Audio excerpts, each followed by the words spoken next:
what my values are, kind of what my moral compass is, and really what qualifies me to earn this office. And if you leave tonight and you're like, oh man, darn it, I wanted to ask him something different. There's some business cards back there that you'll see that has my name on it, has my cell phone on it. You're welcome to text me a question.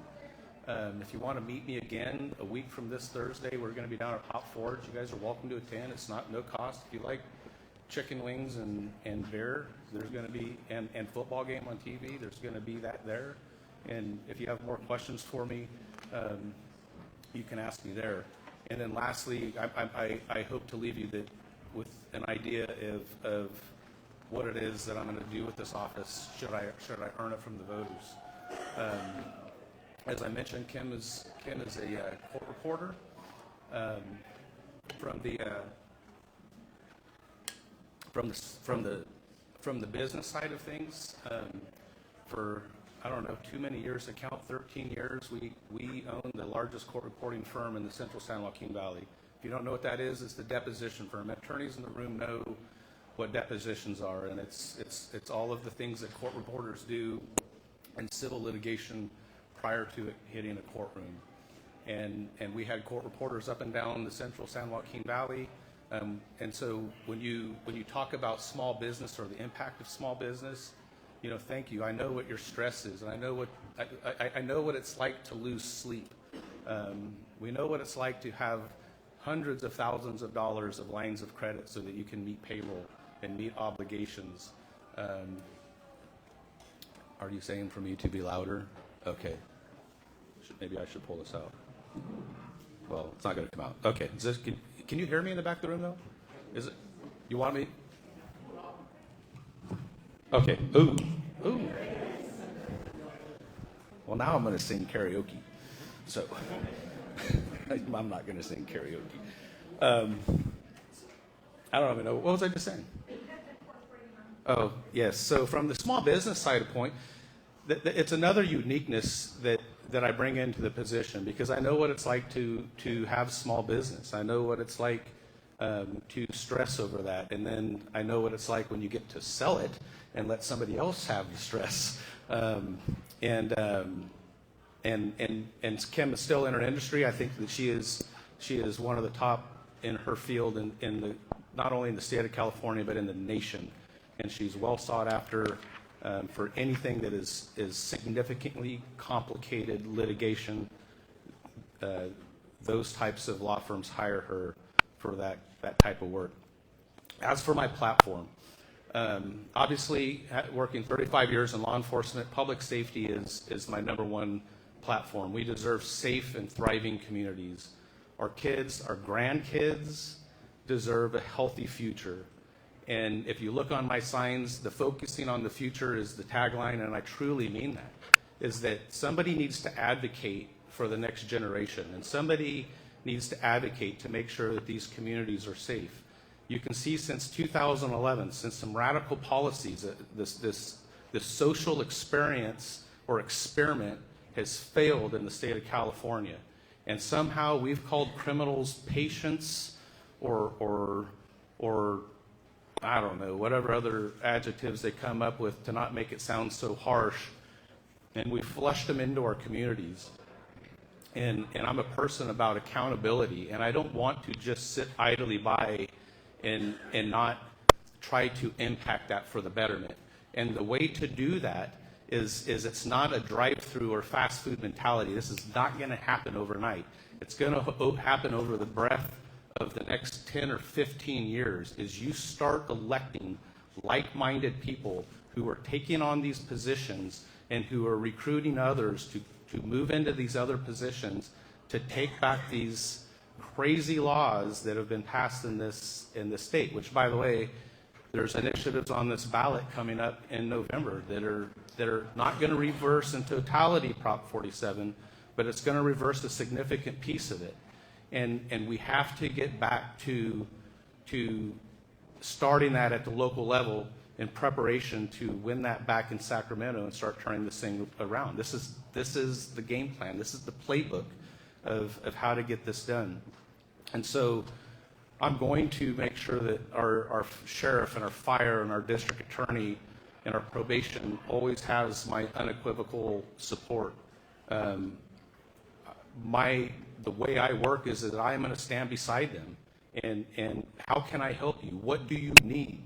And go to work for them, and go to work for them full time. This isn't a Tuesday morning job for me. This is a full-time job in my opinion. As I've said, I've committed, now 35 years this year to this community, and I've seen the decline in the mental health and the expansion of how serious these mental health issues are that are impacting our community. And sadly, I don't even know if you're aware of this, that there are 0 mental health beds in this county. There are 0 mental health beds in this county. And I don't know if you know the significance of that, but if you're trying to treat someone, when you load them up and send them to Turlock to be healed, and then when they're done with them, they send them back here, that's not us, and it shouldn't be us. And for whatever reason, in the 30-plus years I've worked in this county, we don't have mental health beds. And if you can imagine not having an emergency room or a cancer center, it's on that same level. And that's a priority of mine, is to bring that into this county. When I talk to people about it, they're like, well, it's really expensive. Well, yeah, it is. So were jails. So were the 2 jails we built. So was the new headquarters building we built. But we marched the halls in Sacramento and got that new headquarters building, and it didn't cost anybody in this room 1 additional red cent. Yeah, it's our tax dollars that are paying for it, but at least we brought those tax dollars back into this community to the people who paid it. And it would be nice, actually, to bring in a little more than what we pay into it to at least get our worthwhile out of it. Not necessarily in second order, but it's number 2 on my list is our agriculture industry. It's outside of government, it's the number 1 economy builder in this community. I mean, who in this room works in the ag industry? If you raise your hand, I mean, just real quick. Yeah, I mean, there's a significant number of people who are impacted by this, and so you can see the ramifications of what will take place if we do not invest in our ag industry and stand up for them. If you're not following it currently in today's news and things occurring this county, or the Mid-Kings GSAs on probation, they're wanting our growers to be regulated and put what are they called? Meters. Thank you. Mine went blank for a second. Put meters to pump groundwater, and fees to do this. And you talk to these growers, and I don't know if you're aware of this. There's growers who have water behind Pine Flat Lake. They behind Pine Flat Dam. They've bought that water. They own stock in that lake. And when that water runs down the Kings River, our growers pump that into their recharge. They put money in your savings account. And this state then says now under Sigma that, hey, when you pump this, not only are we going to charge you to pump it, but we're going to regulate what you can pump and how much you can pump it out. And imagine if they did that to you in your own life with your finances. That, hey, you can put money in your savings account, but I'm going to regulate how much you can pull out. And every time you pull out, even out of your savings account, I'm going to charge you for it. It's the same thing, and it's going to bankrupt this county. It's going to cause significant damage to our economy and to our community if we don't have elected officials who figure through this stuff and stand up and lead and make a difference with this. And then certainly third on my list, but definitely not last, is our quality of life. I believe in a balanced budget. I believe in strong reserves. I believe in the commitment to our family, as I mentioned, to our children. And I'm a strong advocate of the term that Walt Disney said, that you have to think beyond your lifetime if you truly want to make a difference. And that there's things that at the charge of this office that I would like to be a part of that I may never see the end result from. It is to start it in motion, and in 25 years when my ashes are on a hill up by Pine Flat Lake, things will start happening, because I think beyond my lifetime. I don't just think about the here and now and what makes me feel good and the aha moments. And it's important that our elected leaders, all of our board members, all of our council members, school districts, all alike, begin to have this kind of mentality when we take on these offices. We saw what happened with 2020. You know, we saw the polarization that this country still isn't healed by. And I plan to do better. I think you can get a good idea of what my moral compass looks like, what my platform looks like, but my values are of humankind. I can tell you that my wife, the very first time she went on a ride along with me, I had a guy I took into custody that was using every word that he shouldn't be using in the back of my car, and he's spitting on my window, and I just kept calling him sir, treated him like a human being. And when we got back in the car, she was like, didn't you want to just say something else to him? And it was like, no, this person is just in a different place in their life, in a low place in their life, and it's not for me to, squash them any lower than what they are. I do want to point this out. These are some things that are impacted. I just talked real briefly about Sigma. 2 more minutes? Ooh, I've been talking that long? You sure have. Jeez. Real quick, these are some other things that are impacting this county. Did you know the California Department of Finance projects the valley's population is expected to grow by 5 million people by 2026? 1 million of them here in the central San Joaquin Valley, and that does not include this. And this isn't a political meeting. I'm not saying this, but this does not include 300,000 illegal border crossers that have been cited and reside here in our central San Joaquin Valley, and those impacts on our schools, on our water, on our jobs, on so many things. These folks, these border crossers, have court dates 10 years from now. And so when you ask yourself, who's dealing with this? Well, I plan to deal with it. I plan to inject myself in the middle of this and go rattle the cages that need to be rattled. And I have not heard any. The sheriff is the one that briefed me on this. And then I stop and I'm like, well, who's doing anything about it? Who's following up on it? Can anybody name me one person? There's nobody. Robert Thayer is going to do it. How much more time do I got, Larry? Closing thought, then I'll open it up for questions. Closing thought, yeah. I'll just take questions. Right. I appreciate your support. I appreciate you for being here. We have a wonderful community. I do want to say this real quick. Let me do this list of endorsements. These are the people that I've asked to support me in this endeavor.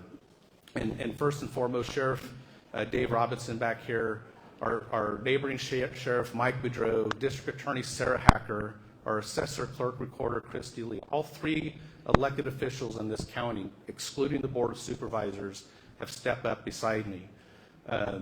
California Senator Andy Vidak, our Deputy Sheriff's Association, our Detention Deputies Association, firefighters, probation, CHP, PORAC, the Peace Officer Research Association of California. They represent cops in all 58 counties in this state, have stepped up and said, we endorse you. The California Correctional Peace Officers Association has endorsed me. Healthcare professionals, doctors, mental health, many of you in this room have reached out, and I appreciate that. And I say that to you because I think it's important that when you can go ask somebody, hey, will you back me, and they do, that I can deliver that message, that it's not a guess, that these people are in important positions in our community, and they're like, you know what, Robert, we know you, and we're going to support you because they know that I have that skill set to do this job. And so with that, Larry, thank you. All right. Well, first thing I want to do is apologize. We had a live stream issue where the live stream went down for several minutes, so I apologize to Robert and the viewers that were on at the time, but we're back up and running. I'm going to open up to the audience for questions. One thing I do ask that is you ask a question and not make a statement so that we can get through as many people as possible, so that question should have a answer that can be answered in a short period of time, okay? Who wants to be first? Sir. And then also, please don't ask a question without having a microphone, and don't rebut the question without a microphone. Yes, you're aware this is a farming community, and our biggest challenge right now is Sigma.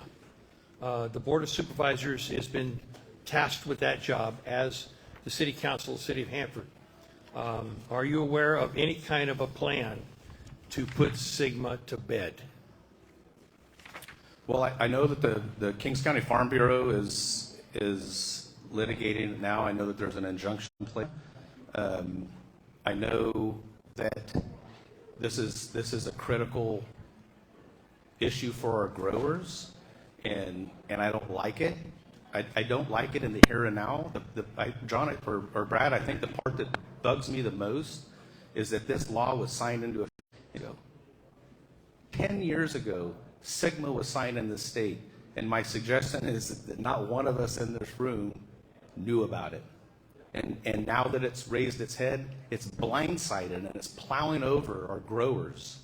And to me, where are the elected officials?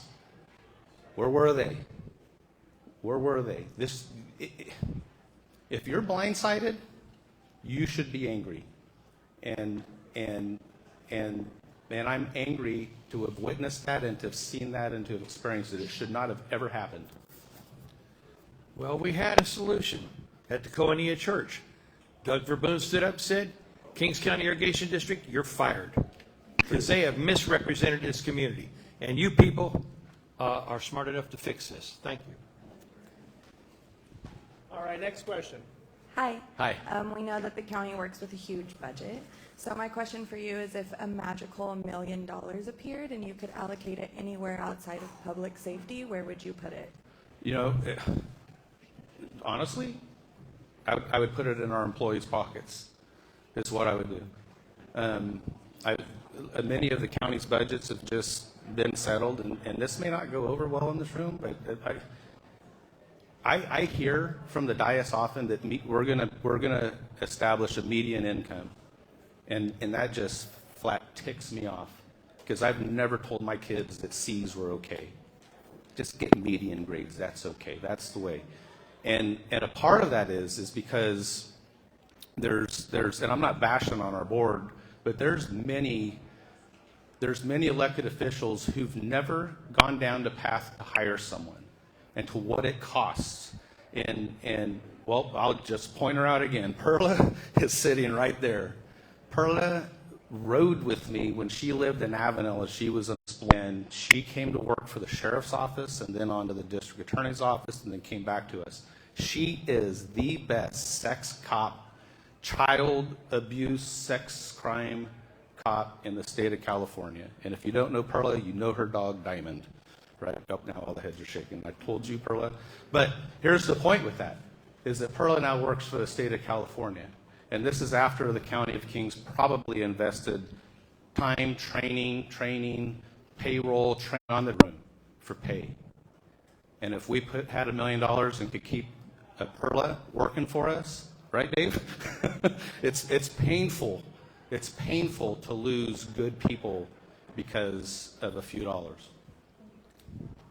Mr. Thayer, my name is Alfred Benavides, and what you're talking about mental health, how do you propose to, what kinds of initiatives or how are you going to remedy this mental health issue that we have here in this county?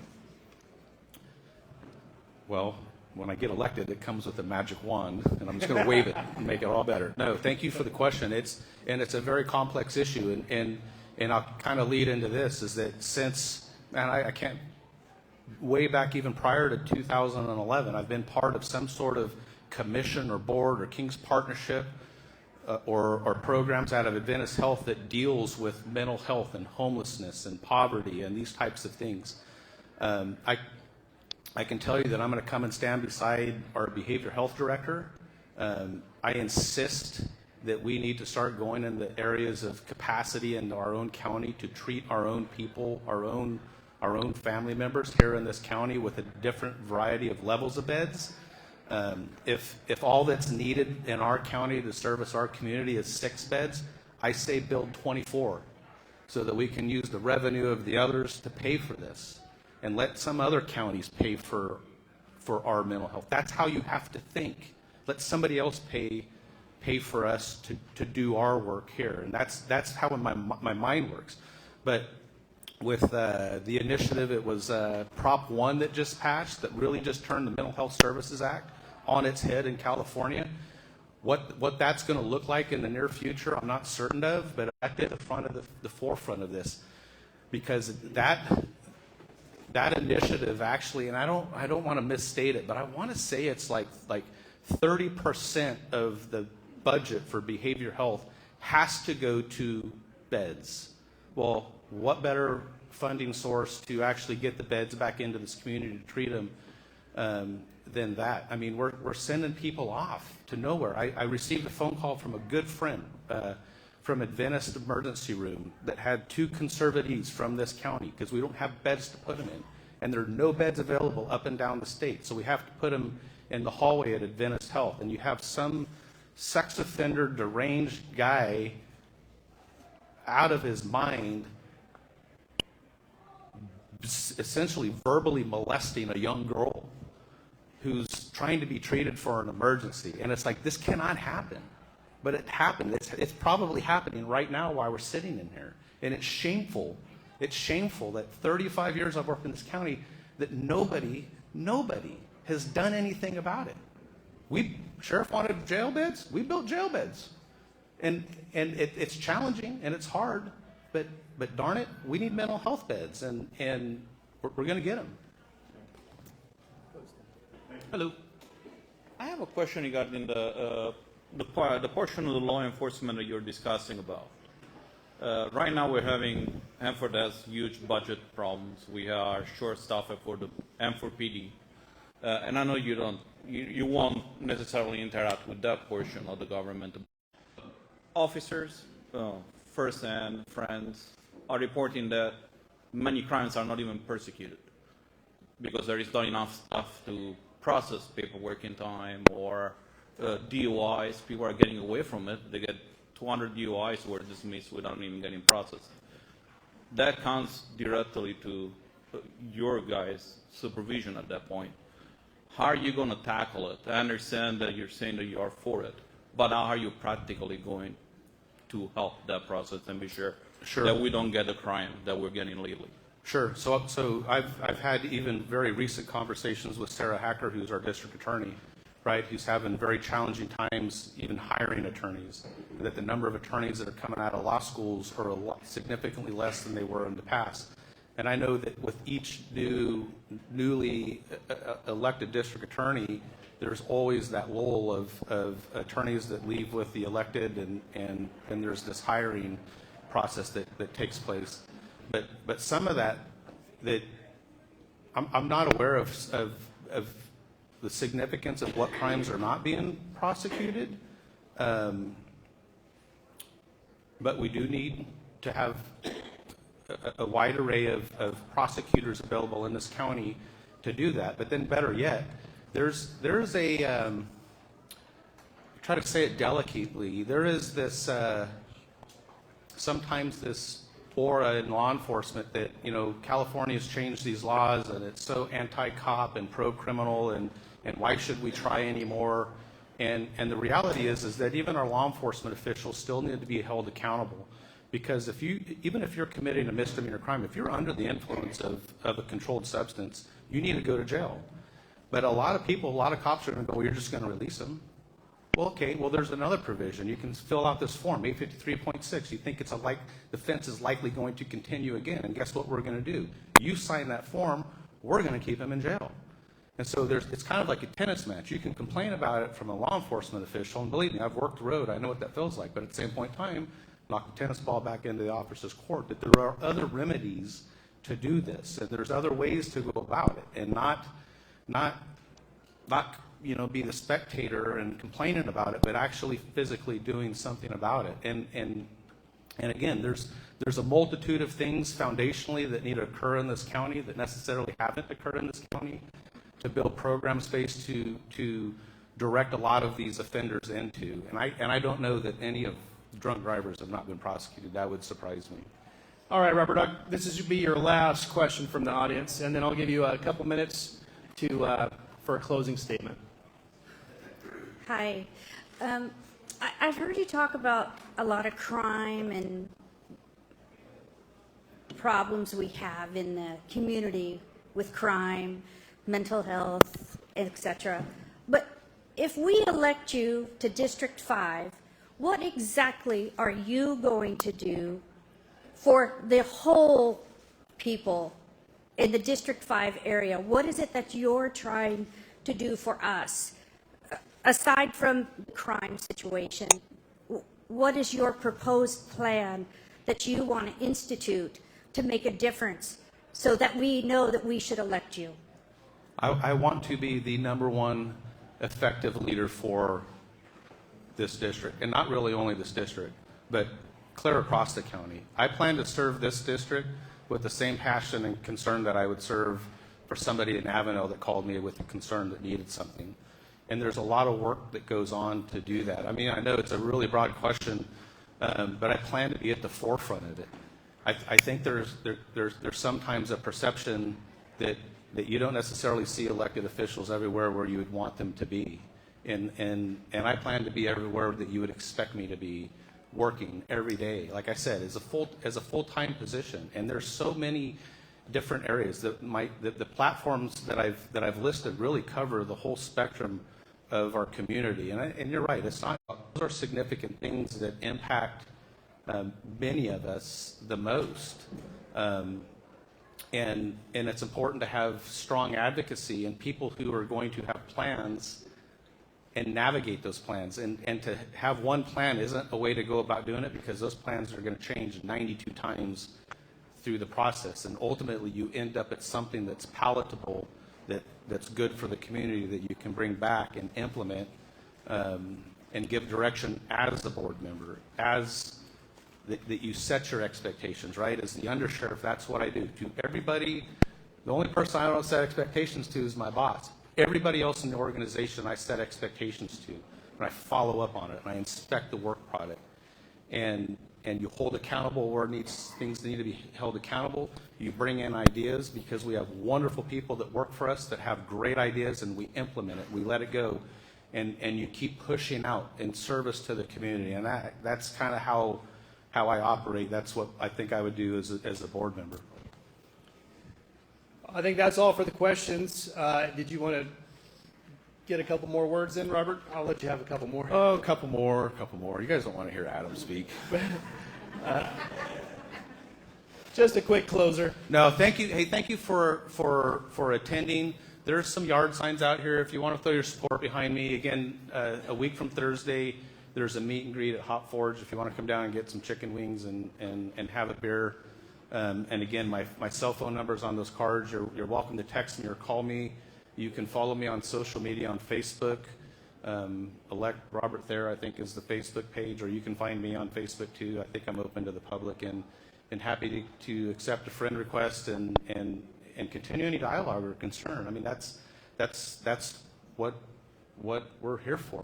This is just all I've ever known, is to help the community and answer questions and get things done for them. So with that, thank you for attending, and thank you for watching out there on Facebook too. Let's give him a hand.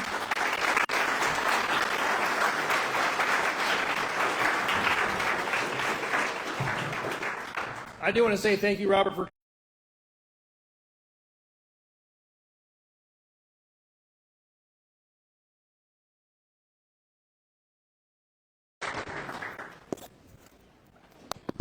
I know it stays on here.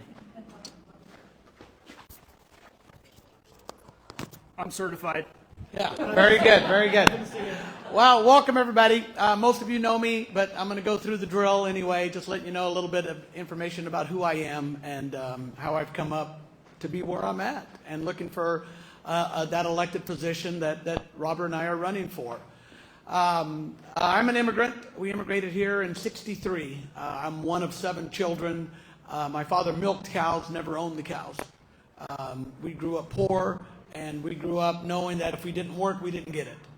And that was our baseline.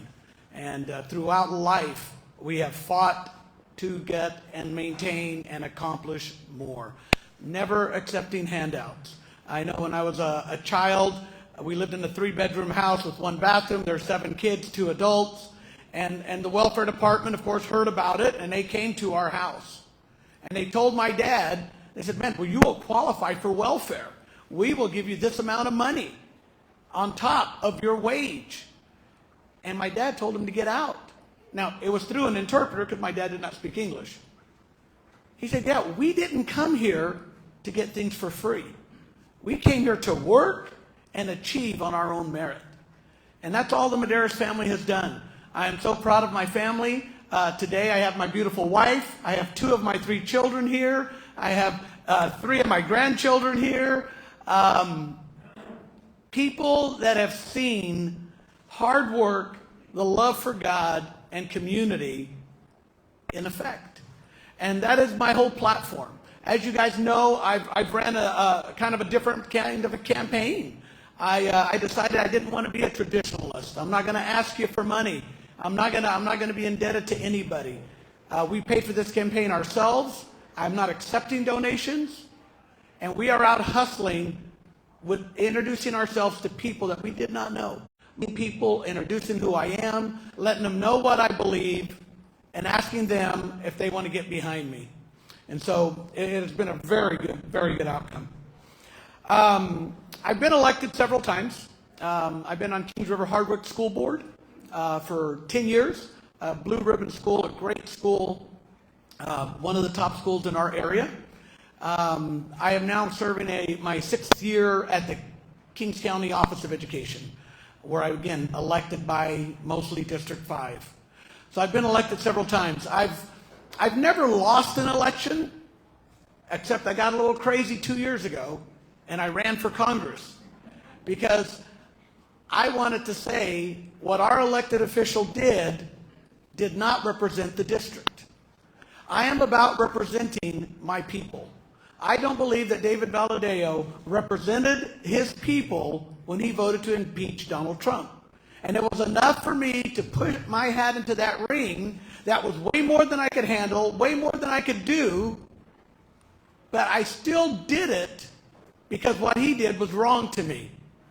I'm a constituent in his area, and the more I talk to people, they did not believe the way he voted. I believe that's wrong. That is what you will not get with Adam Medeiros. I believe I have the pulse of my community. By going door to door, I have met some amazing people. I'm just amazing people I never would have even got introduced to. And it has been such an overwhelming acceptance because they're excited to see the candidate there. So in that, I've lived elected by this district. I have been elected. It was part of us giving back. Again, my dad instilled it to us when we were young. I wanted to give back. Even as my kids left Kings River Hardwick, I stayed on that board for another 3 or 4 years because I wanted to give back. I wanted to make sure the integrity of that school stayed well. You don't get paid for that. You don't get, well, they did give me dinner. I got dinner when I went. But if you've ever been on a board, it takes to determine who the next superintendent is going to be, to determine what you're going to pay your teachers, to have that balance. I'm telling you, you learn how to represent people. On the Kings County Board of Education, we are constantly pushing back against this socialist agenda that is coming through our schools through Sacramento. We have to have people in office that are willing to push back. Willing to push back to say, no, that's not acceptable in my county. I know that our Board of Supervisors, and I know every single one of them, and I think they've done a good job. But I think there's more to do. There's more to stand up to Sacramento and not just comply with everything that they push down our throat. I think our county, I think our school districts become too comfortable in just saying, well, Sacramento says we have to do it.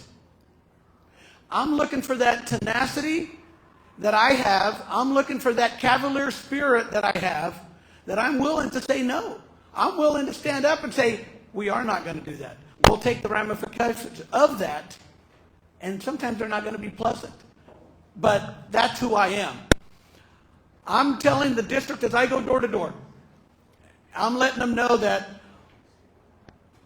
what we've seen in our state and in our nation starts here at our county. On my signs, you guys see my cross. I am not ashamed to say I'm a Christian, and I'm putting it forefront. This is the basis of my foundation, is my Christian roots. I've gotten some negative comments for it, but I'm telling you, I got about 98% that are just positive, that are encouraged that I'm willing to do it. When I put that on my signs, my son said, "Dad, you will never get elected. People aren't going to like that." And I go, "Well, then they don't like me." I want people to know who I am. If you followed me, if you've gotten through any meetings where I've been, who I am is exactly who I'm going to be, 24/7. I'm going to stand up for what my district wants, not for what the powers that be so demand. If we don't have people to start up in this fight for America, we will lose. It starts at the county level. It starts at this level where we begin to push back. And hopefully that pushback will push back into our state, will push back into our nation. But we as conservatives, as people who still believe in God and love this country, are still the majority. But unfortunately, we have not had a voice in our elected positions. We have not had enough of a voice. I believe we've had some. We have not had enough of a voice that is willing to stand up and say, "No, that isn't right. We are not going to do that." I believe I am that person. I've managed my own business. I've never depended on a paycheck. I've never gotten a paycheck from the state. I've managed my business on the decisions I make was do or die. Either you manage it well or you go out of business. I own a hair salon. I have for the last 40 years. And as you know, hair salons come and go all the time over poor management. I know how to make decisions on money that keep you in business. I know how to make decisions in hiring and letting people go that keep you in business. I am going to be the person on that county board that makes those determinations, that runs our county like a business, and not throwing millions of dollars around that you don't see any results from, and you never hear where it went, how it got there, and what was the result of it. No, there's going to be accountability, and I'm going to try to bring that business aspect to our elected officials. I believe that we are lacking in our state and in our local officials of people who are accountable for their actions. We see a huge budget come into schools, and half of the people can't determine where it went. Where did it go? Our county determines, again, we don't hire the sheriff. He's an elected official. But the county can determine its budget. We don't hire the DA. Same thing. But the county will determine her budget. We have to have people that are willing to step out and push in for the programs that are actually going to help our community. Over the last years, we've seen the decay of great leadership in our state and in our nation. We've seen what that type of leadership does. It leads down to a path where our streets are filled with homelessness. People are afraid to go out in their own community because the state of California has given more rights to the criminals than they have to our law enforcement. We need people in our county officials that are willing to push back and say that's not going to happen. We have to push back to create an atmosphere that they know they'd rather go to Tulare County is what I want them to say. I want criminals to say, "Hey, you know what, let's go to Kern County." Because you know what, in Kings County, they're not going to put up with this. That's the type of leadership I want to bring. That's the type of leader that I have been in my private business. And that's the type of leadership I have been with my family. I believe that we can incorporate that to make not just our county better, but that this will bleed over and make our state better. We have to have people that are willing to push and fight through the uncomfortableness to achieve that goal. It's not going to be comfortable, There's going to be times when you have to say no. But you have to push what's right, what I believe God would instill in us, and not so much what Sacramento is saying. So in a nutshell, that is who I am. And I'd love to open it up for questions. And I believe Larry's going to come with a mic. They're all going to come on. All righty, I got a first question right in the back here. All right. Hi. You briefly spoke about the homeless situation here in Hanford, which we all know, in Kings County in general, but we know that it's basically centered here in Hanford with the majority of your homeless population wreaking havoc on your streets here. What do you consider a viable homeless solution, and how do you plan to implement that within the county? Well, within the county, I'll tell you right now, number one, I want to make it uncomfortable to be homeless in Hanford. I want to make it uncomfortable to be homeless in Kings County. I believe that the county has become enablers. We have become enablers, making it easy to be homeless, letting them take over our streets with the limited laws because of what Sacramento has shoved down our throat.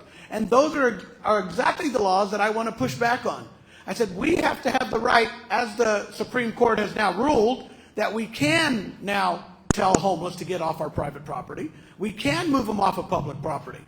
Because for the last few years, we have not been able to because the state wouldn't allow it.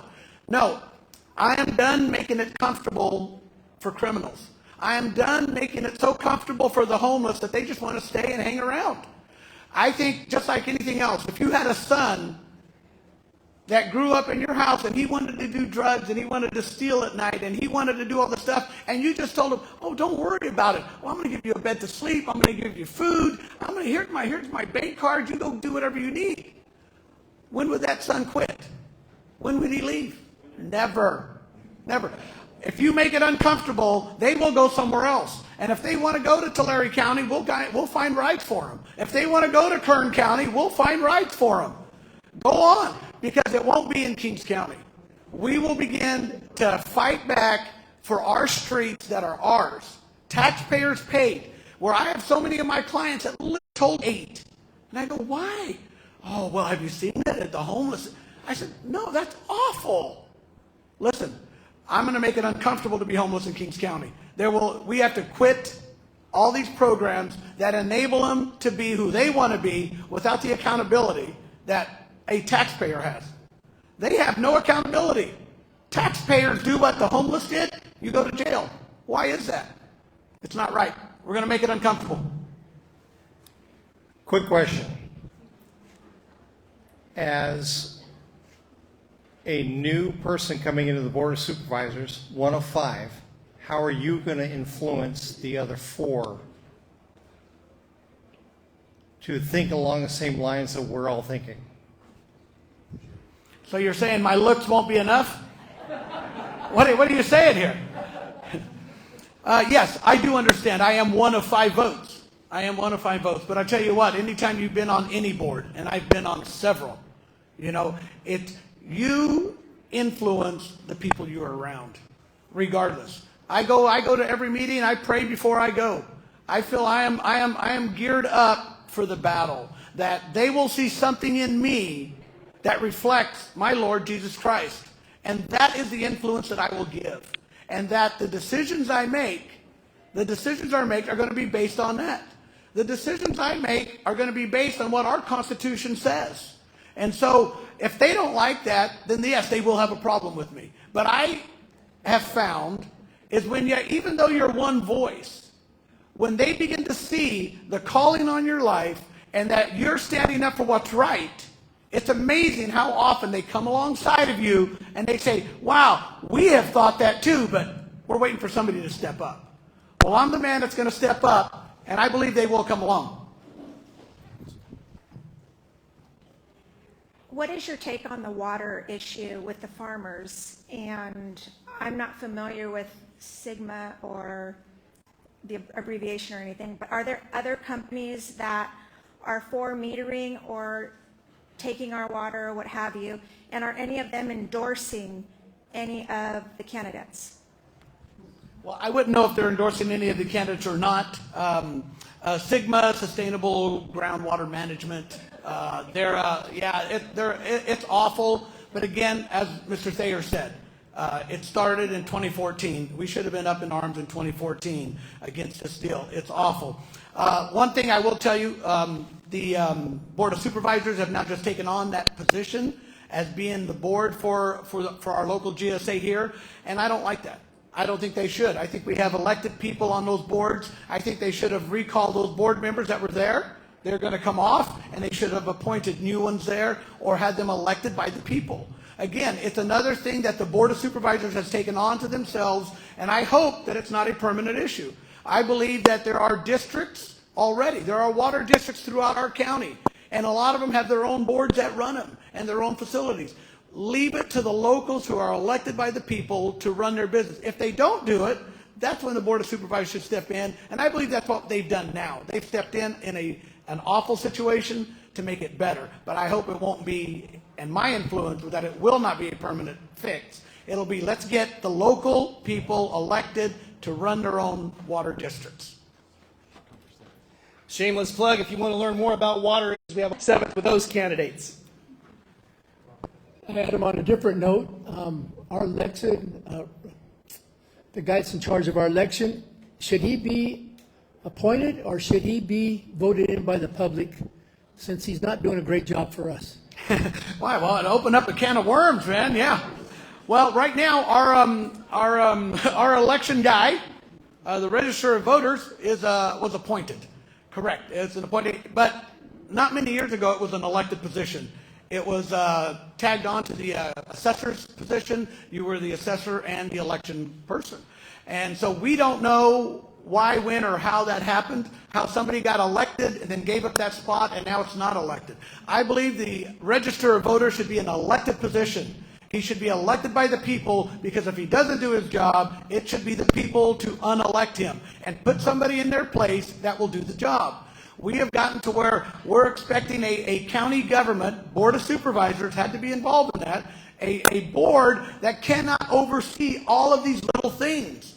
That's why you have to have those individuals that have character, that love God and their country, and then are going to do the job right. Instead, we appoint people and say, okay, we'll go and do it. And they go, well, what was your experience with elections? Oh, none? Oh, yeah, we're going to appoint you. No, listen, we have to have integrity in what we do. I know in the 1776ers, one of our main issues right now is we are pushing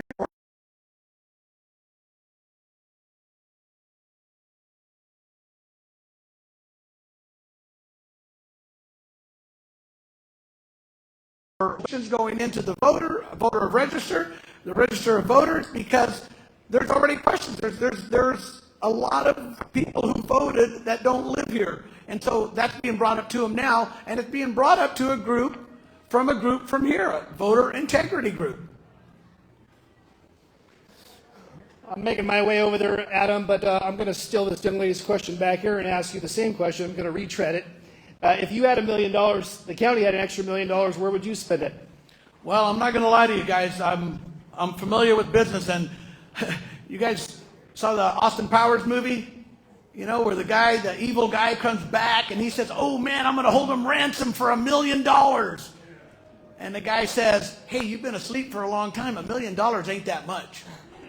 All right? Well, $1 million ain't that much, people. No, there's not much you can do with $1 million.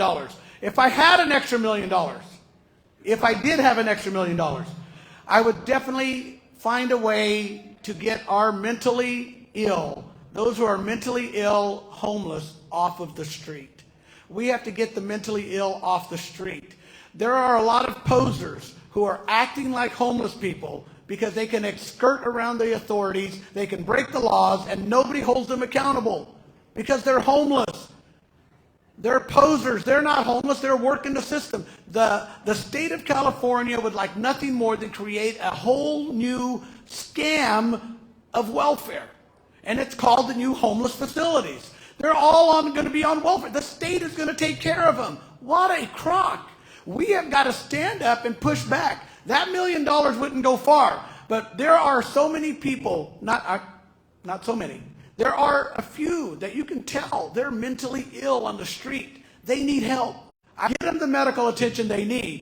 Hopefully they can recover. But I would not be giving it to these posers that are acting like they're homeless just to skirt the authorities. Good evening.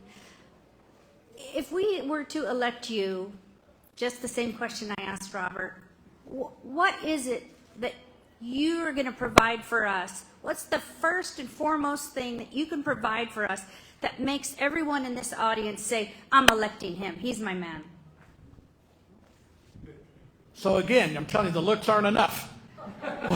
Boy, those I mean, looks I sure just think carry, I look better than Robert. those looks carry a lot of weight at him because that's your go-to. What? Boy, no, good question. Good question. Again, I really do feel that my impact will be my influence on that board. My Christian ethics, my moral working ethic, my business experience is what's going to give me that edge and that influence on that board. I'm not going in there as somebody who says, this is what I'm going to do. I'm going in there as somebody who's been doing it. I've not done just what I've gotten paid to do. I've done beyond that. I have volunteered my time back to this community without pay. Volunteering that cost me money. Every time I step out of my office, I am losing money. Nobody else is paying me. But I am volunteering my time to make this community better. And I believe that influence is what is going to be the difference to influence others to think with a moral conscience in what the decisions that they make.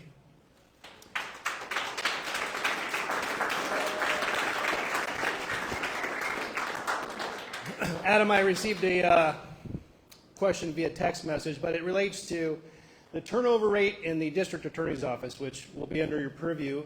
Do you see an issue with the high turnover rate currently in the district attorney's office? Wow, how come Thayer didn't get this question? Golly, yeah, that's a good question. Wow. Yes, I do. Yes, I am. I am privy to it. Again, and I don't like it, all right? I just don't like it. I know that Mrs. Hacker has been to the Board of Supervisors several times asking for more money. Department. I don't believe throwing more money into that department makes a difference. We have had DAs for many years, different DAs in that office, and they've managed to compete. They've managed to keep office staff. If there's an issue there, maybe it's not about money. Maybe it's about management.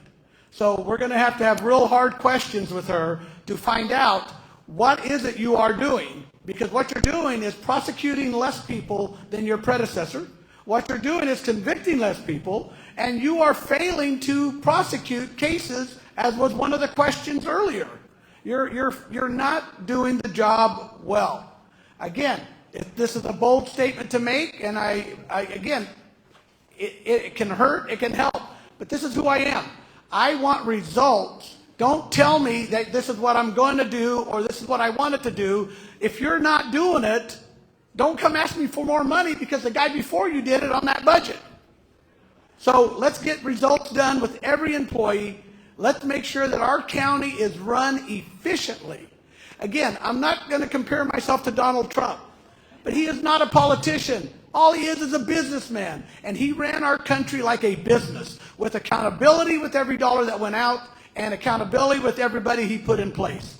And so this is what we have to have. And our county has been struggling over the last 8 to 10 years because people have not been held accountable to do what they were elected to do.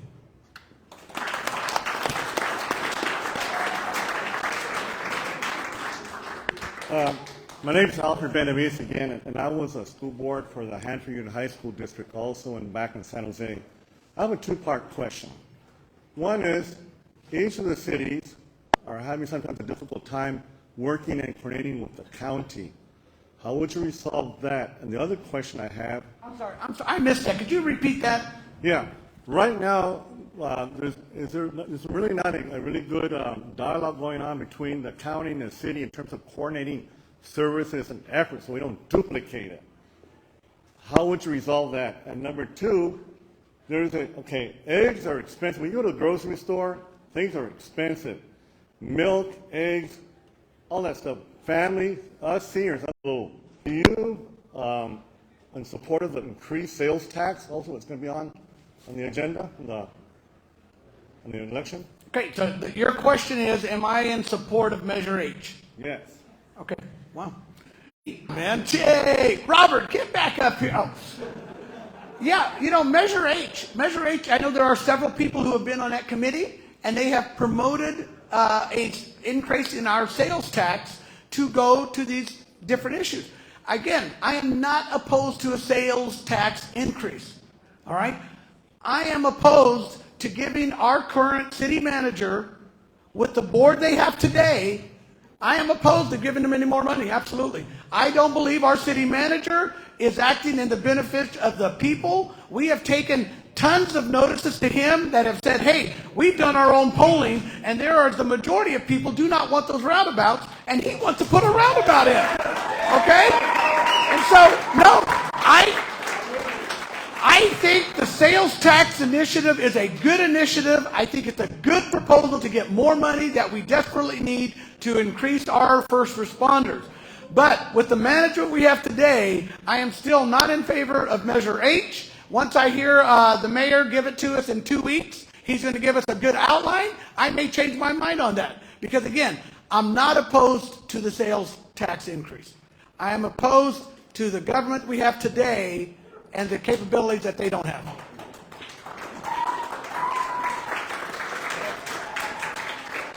Oh, those pesky roundabouts. I'd love to not hear about them anymore. I think his first part was the coordination between the city and the county officials not to duplicate services. That's right. Again, counties and cities run a little bit different. Okay, and so yes, some services do overlap, but right now I think we have a great co-op between city and county. You'll see county fire trucks in town, and you'll see city fire trucks out in the county. And so we do have a good co-op of joint services to make sure that they are reaching the necessity that the citizens have. And so I don't know if that answers your question. I think they're doing a good job, absolutely. And then somebody would say, well, then we need that sales tax increase so we can have more. Well, or do we need to manage our budget a little bit better to make sure it's working efficiently? I just want to know if the price of a haircut has gone up at your salon last year. Give me a softball. Okay, no, good. Softball question. Hey, you know what? I've kept my haircut prices at the same for the last 10 years. And yes, in the month of August, I just raised my prices for the first time in 10 years. And so, yes, haircut price has gone up. Yes. I wouldn't know, Adam. Well, wait. All right. Any more questions out there? All right, Adam, go ahead and give us the closer. All right, people. I really don't want to sound too cocky. I mean, my wife rolls her eyes at me because I want to be sometimes, and she goes, you're just not that guy. But really, I am. All right? I really am. Again, I love Robert Thayer. I love his family. I've known his extended family out at Kings River. Again, we're people in the community.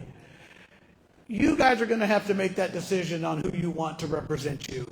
That is. You got two good candidates. But again, I'm just letting you know, I am going to win. All right? And I don't say that. I don't say that flippantly. Like I said, I'm doing a lot of door-to-door. When there were 5 candidates, Dave Ayers was actually considering running. His name was in there. And when I would go door-to-door, people would really have a hard time identifying who they were going to represent. They really would. Okay, I'll take your information, and go with that. There was a lot of people that, tons of stuff. But now I go door-to-door. And now there's only 2 people. And I've had almost a 98% saying, Adam, we're voting for you. Adam, we're behind you. You've been in our area. We voted for you before. We're going to vote for you again. In the primary, there were 4 people on the ballot, and I came in first place. I didn't raise money. I spent my own money. I went door to door. And I got more ballots than people who had all. I don't think I'm being too cocky to say my method is working. I'm reaching the people. I'm talking to the people personally. Nobody is going door to door for me. I am going myself, introducing myself. This is who I am. So I believe I will be your next supervisor, and I believe that you guys will be represented by somebody who is there, who's reachable. My phone number is on all my material. I've been reached, people have reached out to me. I have been connected to this community for the last 44 years, and nothing of that's going to change. I'm not telling you I'm going to do something I haven't done. I'm telling you I'm going to continue doing what I've been doing that has been effective to reach our community, to have a voice in our government system that speaks out your will and not mine. All right, give Adam a hand.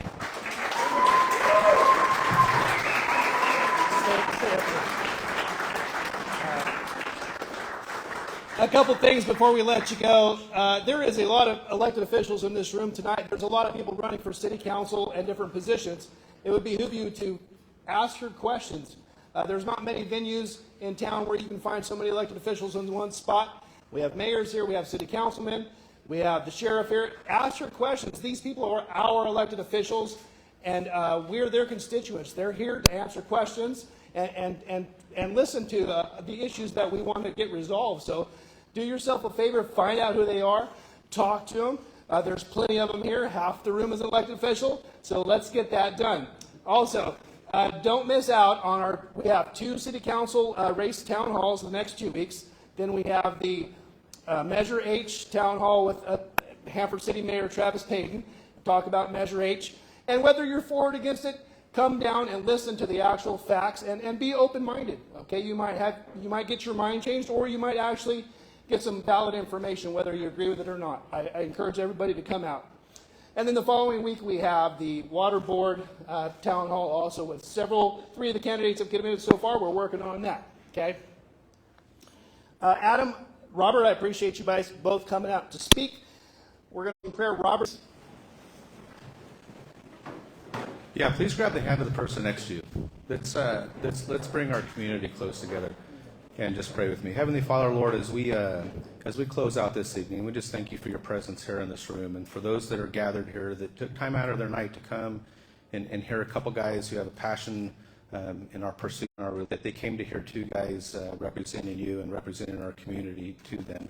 And Father, I just ask that the polarizations that we see in politics, Lord, that you would clean that from our hearts, that you would just bring us together as a community, that here in Kings County that we set, this small county is the tip of the spear, and we set the message for the other 58 counties to follow. And we just ask that you go before us, Lord, as you did in your paths, in your walk on this earth, Lord, and your 12 disciples that you gathered with, and the woman at the well who you healed, Lord. We just ask that you go before us, and that our elected leaders can have that kind of heart as we impact our communities, that we can be a little bit like you in our service to our communities. And we just now ask for your hedge of protection around those that are gathered here, that you would give them safe travels home, and bless the remainder of our evening. In your son's name we pray. And everybody said, Amen. All right, don't forget to talk to Stephanie Soares if you are interested in helping with the gala or donating too. Thank you for coming out.